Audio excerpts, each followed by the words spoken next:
Gullah, Gyal, what it do? So we are out here in somewhat of a nature. This is a nature park. It's called Fountain Creek Nature Center. So pretty much it's this area that's kind of blocked off to kind of preserve an aspect of wildlife and trees and water. But there's a lot of hidden gems around here, a lot of areas that are just so beautiful, where you can just hear the water and kind of have a sense of serenity away from civilization, but then you have civilization in the background. I took my kids out here because I wanted them to kind of get a feel for, you know, being out in nature. Step away from the phones for a little bit, step away from civilization for a little bit, and kind of get connected to their roots, to their culture, to their spirits, because, you know, as African descendants, as Gullah, as Native American descendants, that's what our ancestors did. Our ancestors were extremely connected to the earth. Our ancestors knew the earth better than, you know, we know it now. And when we were taken, enslaved, and the land was taken from us, and over time throughout our generations, we lost that connection to the earth. We lost that connection to ourselves. And it's important for us and my children who are African descendants to get connected back with themselves, get back connected with the earth, and get connected back with their ancestral lineage and, you know, what we had before it was taken from us. So, and also it's just important to, and I was telling them, like, you know, sometimes it's okay to do this. Watch. It's okay to do this, darling. It's okay to touch the trees, touch the rocks, and just, there's so much wisdom. There's so much wisdom here. There's so much wisdom in that tree. There's so much wisdom in that tree. There's so much wisdom in the water. The earth speaks to us. The earth tells us things.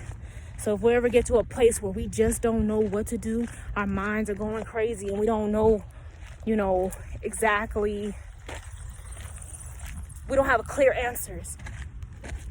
It's important just to come out in nature, silence all thoughts, allow nature to speak to you and through you.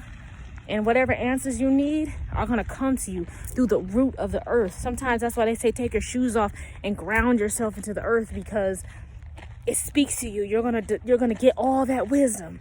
Think about all that wisdom that is down here from our ancestors buried into this earth, from centuries and centuries ago. And that's the wisdom that you're getting. That's the wisdom that you're receiving. And not only that, especially if on a day like this, when the sun is out and you're getting that solar, raw, life force, prana, energy, not only are you receiving the energy from the ground at our feet, at our roots, from the core, but you're receiving the energy from above us to the crown through our bodies. And that is what we call, I don't want to get too deep right now into this, but the earth is what we call a macrocosmic orbit. And when we receive energy from there and up through our feet, that's that macrocosmic orbit, because we have something we call a microcosmic orbit within our own energy fields within our body. And you can channel that energy through your body to expand your life force energy so that you can stay youthful, you can stay energized, and you can live a very long time, and you can live on a higher frequency, a higher vibration on this planet, and you'll be able to have a better experience here on this planet. But this probably won't be too long, because I'm just gonna continue to journey on. My kids, they journeying on. Watch them. They journeying on. And I love it. I love it. And this is what we're gonna do more of. I often do this myself. And sometimes I'll take the little one, but my oldest daughter, she's 15. Sometimes she don't come with me, like she want to stay home, but she's now getting into a space where she wants to now kind of explore a little bit more. And I'm kind of teaching her the ways as well as she gets older. And like they said, you bring up your kids in a way that they should go, so that then when they get to be adults, they'll never depart from that wisdom that you gave them as children. And they'll take with them for the rest of their lives, because we're feeding our children. We feed our children. We can either feed them life or we can feed them death through the words that we speak, through the experiences that we give them.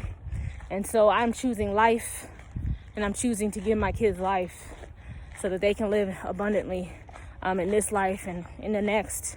And so their children can be passed down the wisdom that I give them. And that's important for our generations to come, so we can create a better world for our children and for their children, our children's children. It's about leaving that legacy. But anyways, I'm going to log out now. Remember, although I'm out here, I still know that I'm not looking for myself in this world. I'm still going to look for the world within myself. And I'm bringing it to life right now through my experience, okay? And just always remember to, as well, don't look for yourself in this world. And by this world, I mean civilization, the systems that indoctrinate us. Don't look for yourself in that world, but look for the world in yourself. And the only way that you're going to find the world within yourself is to connect with nature. And I'm out. Gullah, Gyal.